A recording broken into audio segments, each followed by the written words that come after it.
Opa, professor Felipe Fontoura, então agora a gente vai entender como funciona um banco de dados. Claro que é difícil de entender como é que funciona internamente, até porque cada fabricante ou cada tipo de banco de dados ele funciona de uma forma, vamos dizer assim, análoga, mas tem bastante diferença, tá certo? Então, caso você queira no futuro se interessar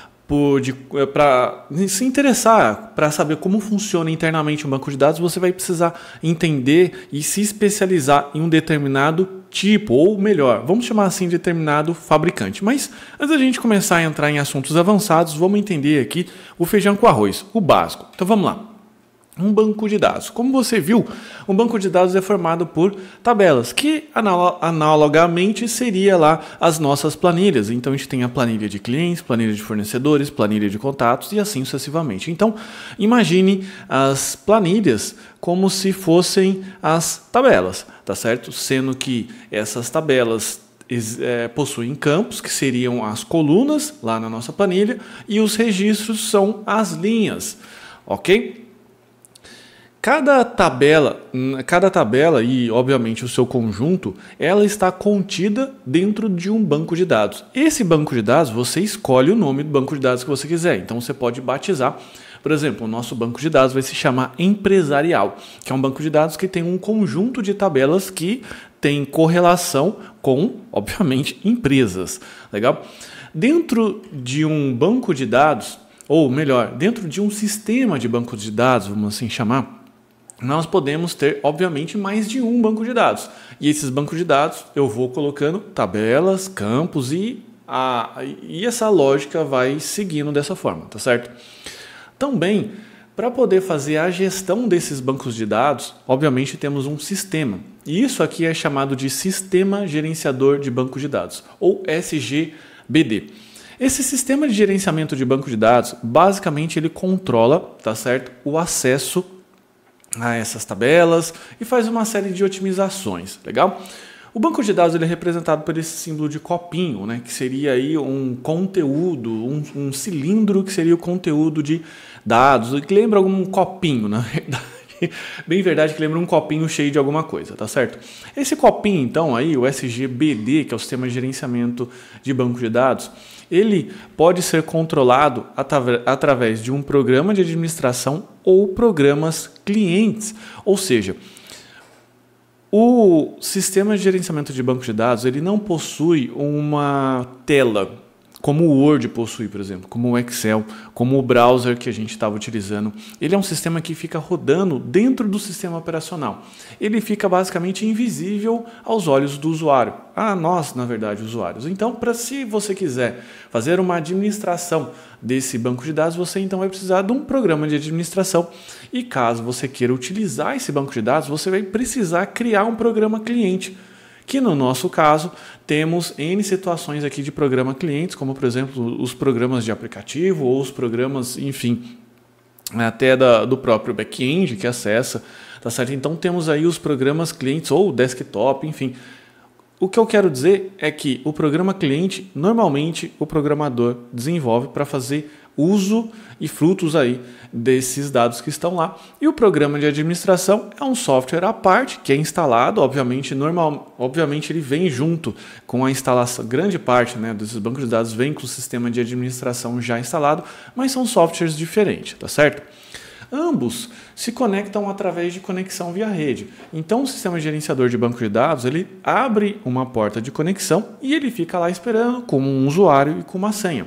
Cada usuário ele tem um poder dentro do banco de dados que é configurado por você, que é o administrador do banco de dados. Então, por exemplo, o usuário administração ele tem poder pleno, enquanto o usuário somente leitura tem a possibilidade, ou sistema, por exemplo, vamos batizar esse usuário sistema, tem acesso só a uma parte dessas tabelas e só algumas partes de comandos. Seria basicamente o seguinte: administrador pode fazer tudo e eu, que sou um usuário de sistema, só tenho um acesso restrito a determinadas funções. Legal?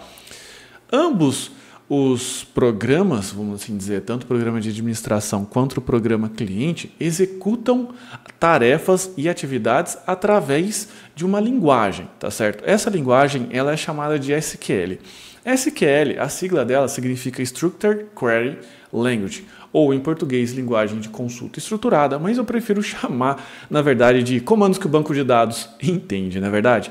Então, basicamente o que eu tenho? Esses programas que eles precisam executar comandos lá dentro do banco de dados. Esses comandos, eles possuem uma sintaxe, vamos dizer assim, própria, né? Até por isso que chama de syntax aqui dentro ali da sigla dele, e ela obviamente se parece muito com isso. Na verdade, isso aqui é um comando SQL, só que esse comando SQL é um comando de seleção, é um comando de leitura. Não se preocupe muito com isso, eu estou mostrando só aqui para você entender como ele se parece, ok? Mas a gente vai estudar bem mais a fundo isso daqui. Então, a gente tem, como eu comentei, um programa de administração que ele tem basicamente essa carinha. Esse programa de administração ele é feito para administradores de banco de dados. Aliás, existem formações de administradores de banco de dados em que são pessoas que cuidam de grandes bancos de dados empresariais, que são bancos de dados realmente muito importantes. Eu posso citar aqui, por exemplo, um banco de dados do Banco do Brasil. Imagine, é um banco de dados valiosíssimo que ele não pode se perder de forma alguma. Então, a gente tem um administrador.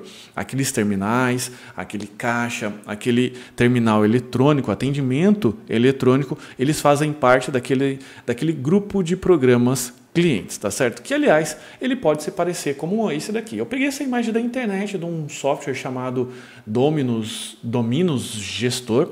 É uma imagem qualquer da internet que eu coloquei aqui, tá certo? Só para você entender. Poderia pegar um outro meu, mas eu achei mais interessante isso daqui, que ele já tem uma carinha de cliente. Então, esse aqui é o nosso programa cliente, que por acaso está mexendo aqui nos cadastros, ok?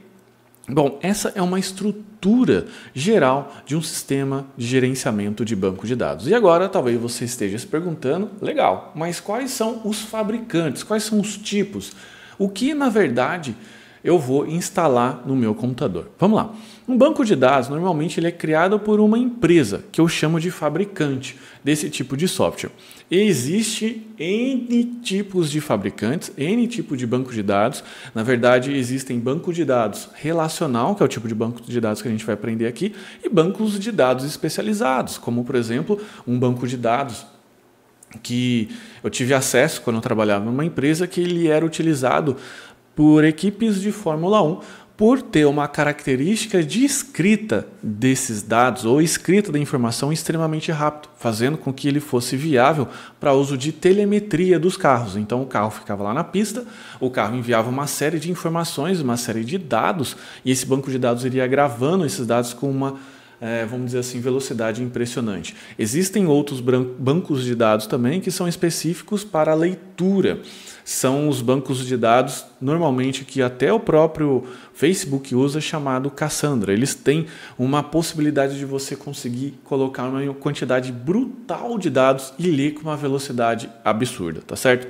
Claro que esses bancos de dados que são de uso mais específico, eles são restritos ao tipo de problema que você está resolvendo. No nosso caso aqui, a gente vai resolver os problemas gerais, que é 99,9% dos softwares e situações que você normalmente vai encontrar. Por isso, novamente, a gente vai estudar aqui os bancos de dados relacionais. E esses bancos de dados relacionais mais famosos são esses daqui que eles estão, tá certo? Vou começar primeiro com o MySQL. O MySQL é um dos mais famosos bancos de dados que existem, até por conta da própria popularidade do PHP. O PHP utiliza com uma certa frequência esse banco de dados MySQL, que no passado foi um banco de dados aí, livre, gratuito, então começou-se uma adoção desse banco de dados, tá certo?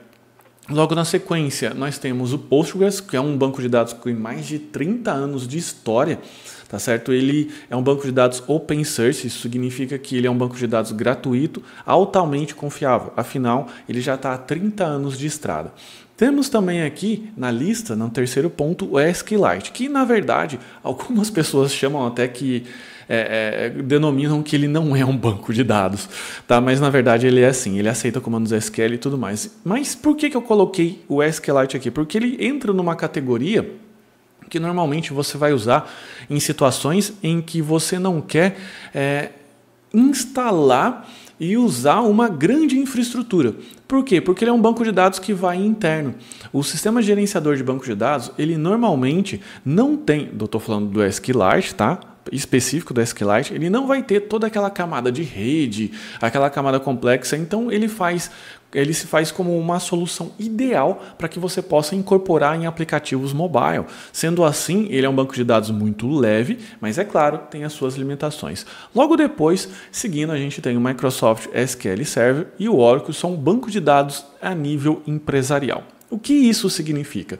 São bancos de dados que eles possuem uma gama de ferramentas para administração e suporte muito boa.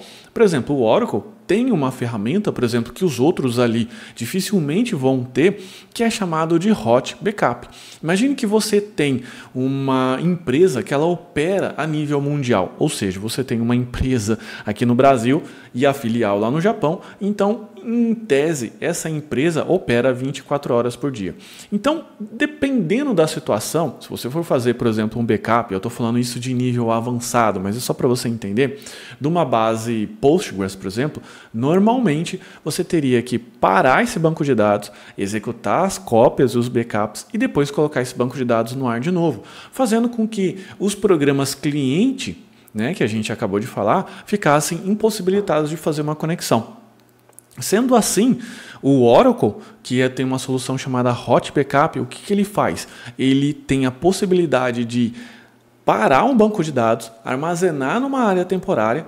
Depois que o banco de dados volta, ele pega essa área temporária e coloca dentro do banco de dados de novo. Isso é chamado de Hot Backup. Claro que você percebeu que eu comecei a falar de empresas a nível mundial, comecei a falar de grandes volumes de dados e por isso então você começa a entender que o Oracle e o Microsoft SQL Server são bancos de dados focados para esse grande nicho, tá certo? Que são nichos aí de grandes empresas.